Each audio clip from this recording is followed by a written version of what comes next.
Hello दोस्तों, आपका एक बार फिर से स्वागत है हमारी आज की वीडियो में। तो दोस्तों, अगर पति अपनी कमाई से प्रॉपर्टी खरीदकर पत्नी के नाम कर देता है, तो क्या वह प्रॉपर्टी पूरी तरीके से पत्नी की हो जाती है? आज की इस वीडियो में हम आसान भाषा में समझेंगे कि पत्नी के नाम प्रॉपर्टी खरीदने के क्या फायदे हैं और इसके क्या नुकसान हैं। और अगर पति जो है बाद में अगर पति पत्नी के बीच में तलाक हो जाता है या फिर लड़ाई झगड़ा हो जाता है, तो उस प्रॉपर्टी का फिर क्या होगा? उस प्रॉपर्टी पर किसका अधिकार होगा और उस प्रॉपर्टी पर पति या पत्नी में से किसका अधिकार हो सकता है? हम यह भी जानेंगे कि क्या पत्नी अपनी खरीदी हुई प्रॉपर्टी वापस ले सकता है? अगर पत्नी ने प्रॉपर्टी खरीदी हो या फिर पति ने खरीदी हो, तो दोनों लड़ाई झगड़े के बाद दोनों में से किसका अधिकार होगा उस प्रॉपर्टी पर? पत्नी के नाम प्रॉपर्टी खरीदने पर कौन से कानून लागू होते हैं और क्या पत्नी के नाम प्रॉपर्टी खरीदना सही फैसला है? तो आज इस वीडियो में हम इन सभी टॉपिक पर बात करेंगे कि क्या अगर पत्नी के नाम प्रॉपर्टी जो हम खरीदते हैं, क्या वह सही है या फिर गलत है? तो दोस्तों, आज की इस वीडियो में हम इन सभी सवालों का जवाब भारतीय कानून के अनुसार आसान भाषा में समझेंगे। क्योंकि भारत का कानून क्या कहता है, ऐसे अगर मैटर हैं कि भाई पत्नी ने पति के नाम प्रॉपर्टी खरीदी है या पति ने पत्नी के नाम खरीदी है, तो ऐसे में कानून क्या कहता है? अगर आप भी प्रॉपर्टी खरीदने की सोच रहे हैं और इस विषय को लेकर कंफ्यूज हैं, तो यह वीडियो आपके लिए बहुत ही महत्वपूर्ण है। इस वीडियो को लास्ट तक जरूर देखें, क्योंकि आपके दिमाग में आने वाले सभी क्वेश्चन का इस वीडियो में आपको आंसर मिलने वाला है। क्योंकि हम जो वीडियो में हम आपको सारी चीजें क्लियरली बताएंगे, आप इस वीडियो को लास्ट तक जरूर देखें ताकि आपके माइंड में जो क्वेश्चन है वो सारे शॉर्ट आउट हो जाएं। अगर आप कानून से जुड़ी ऐसी ही आसान जानकारी और आसान भाषा में हमसे जानना चाहते हैं, तो हमारे चैनल को अभी सब्सक्राइब जरूर करें और वीडियो को लाइक करें। साथ ही बेल आइकन दबाना ना भूलें, ताकि हमारे द्वारा डाली गई सभी वीडियो सबसे पहले आप तक पहुंचे। तो दोस्तों, जल्दी से चैनल को सब्सक्राइब कर लीजिए, बेल आइकन दबा दीजिए ताकि कोई भी वीडियो आपसे मिस ना हो। तो दोस्तों, सबसे पहले हम ये समझते हैं कि पत्नी के नाम जो प्रॉपर्टी खरीदने के क्या फायदे होते हैं और पति को इसमें क्या बेनिफिट मिलता है। तो सबसे पहले जो होती है वह बेनिफिट जो पति को मिलता है वो होता है स्टैंप ड्यूटी में बेनिफिट। यानी कि जब भी हम पति पत्नी के नाम से प्रॉपर्टी खरीदता है, तो उसके अंदर जो पत्नी के नाम जो है वो टैक्स जो थोड़ा कम लगता है। तो इसीलिए पति हमेशा ये कोशिश करता है कि भाई जो प्रॉपर्टी है पत्नी के नाम से खरीद लें, ताकि व्यक्ति को स्टैंप ड्यूटी का फायदा हो जाए और उसका जो खर्च है स्टैंप ड्यूटी में वो उसका कम से कम हो। तो इसीलिए ये अपने बेनिफिट के लिए वह है जो प्रॉपर्टी है पत्नी के नाम खरीद लेते हैं। दूसरा होता है कि जो टैक्स बेनिफिट होता है, अगर पति पत्नी दोनों अगर लोन लेते हैं, तो दोनों को टैक्स में फायदा मिल जाता है। और अगर दोनों पति हो या फिर वो पत्नी हो, दोनों ही अपनी इनकम टैक्स में लोन को दिखा सकते हैं और टैक्स का बेनिफिट ले सकते हैं। तो इस वजह से भी कई बार ऐसा होता है, जो पति होता है वह जो प्रॉपर्टी खरीदता है वह पत्नी के नाम खरीद लेता है, जिससे उसे टैक्स में बेनिफिट मिल जाता है।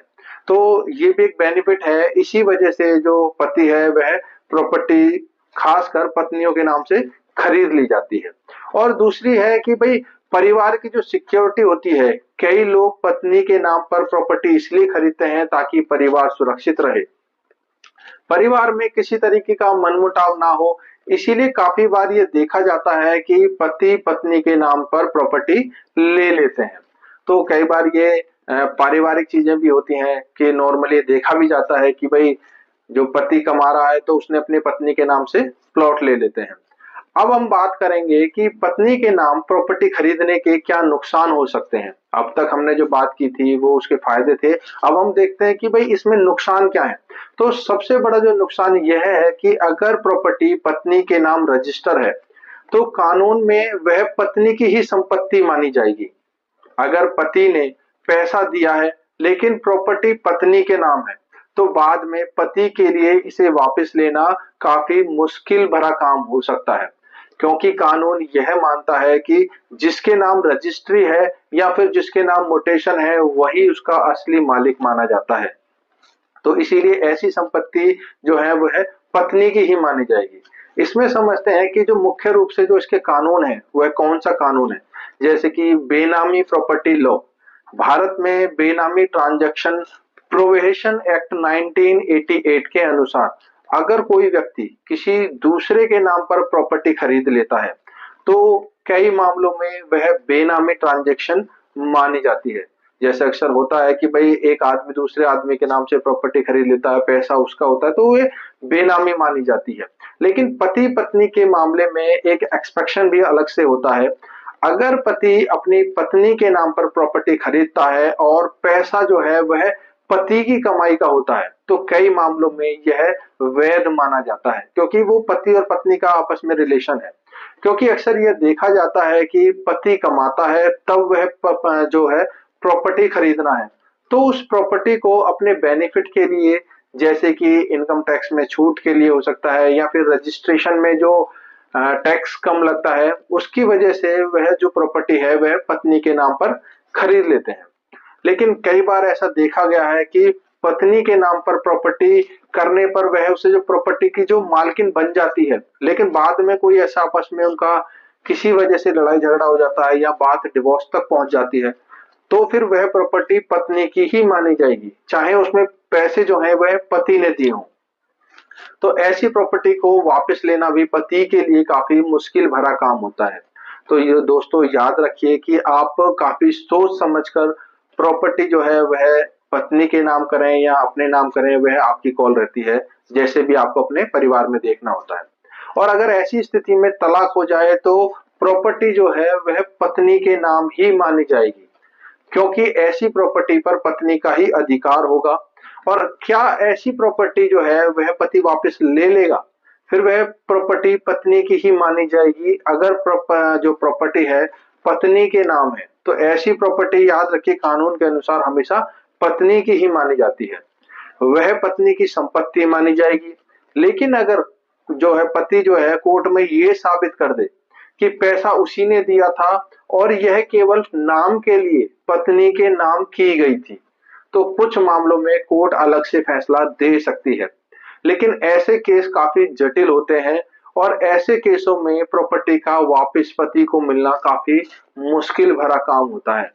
तो ये हमेशा याद रखें, जब भी आप पत्नी के नाम प्रॉपर्टी खरीद रहे हैं, आप सोचते हैं छोटे से लालच की वजह से कि भाई टैक्स कम लगेगा या फिर रजिस्ट्रेशन फीस कम लगेगी, तो आप पत्नी के नाम कर देते हैं। लेकिन याद रखें, आप भविष्य का भी हमेशा ध्यान रखें। अब हम बात करेंगे कि अगर ऐसी प्रॉपर्टी है तो क्या उस प्रॉपर्टी पर पति पत्नी के जो बच्चे हैं उनका भी क्या अधिकार होगा, कि भाई दोनों में से अगर पति है पत्नी है उनके बच्चे भी हैं तो क्या बच्चे भी उस पर राइट्स रखते हैं। अगर प्रॉपर्टी पत्नी के नाम है तो पत्नी जो है वह स्वयं की संपत्ति मानी जाएगी, बच्चों को कोई तुरंत अधिकार नहीं मिलता। लेकिन पत्नी की मृत्यु के बाद उस प्रॉपर्टी पर या तो पति का अधिकार होगा या फिर बच्चे का अधिकार होगा, या फिर कोई भी अगर वो कानूनी वारिस बनाकर जाती है तो ऐसी संपत्ति पर उनका अधिकार हो सकता है। क्या पति अपनी प्रॉपर्टी वापस ले सकते हैं? अगर प्रॉपर्टी पत्नी के नाम रजिस्टर है तो सीधे सीधे पति उसे वापस नहीं ले सकता। ये बहुत ही महत्वपूर्ण है, इसीलिए हमेशा याद रखें। क्योंकि कुछ ऐसी परिस्थितियां आती हैं, जैसे कि अगर पति ये दिखा दे कि भाई मेरे साथ धोखाधड़ी हुई है, उसके पास सबूत हो, या फिर पति पत्नी के बीच में कोई लिखित में समझौता हो, तो कोर्ट जो है ऐसे फैसले दे सकती है।